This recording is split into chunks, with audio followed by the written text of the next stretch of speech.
Now, here's how you can hide followers on your Instagram. So what you need to do is to locate your Instagram app, then tap on your profile to get here, and then proceed to the Instagram settings by clicking on the hamburger menu in the top right corner. Then from the options right here, just go to your section, which is who can see your content, and then proceed to the account privacy. When you go there, you can see that I currently have a public account because the private one isn't checked. But what you need to do is to switch to private. And when you do that, your followers will be hidden from the site, and only the people who already follow you will be able to browse your followers list. So this is a very practical way how you can hide it from the outside world.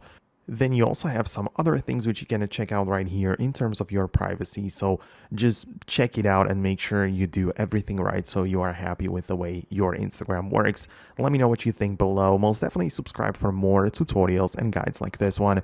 And I'm going to catch you later in the future uploads.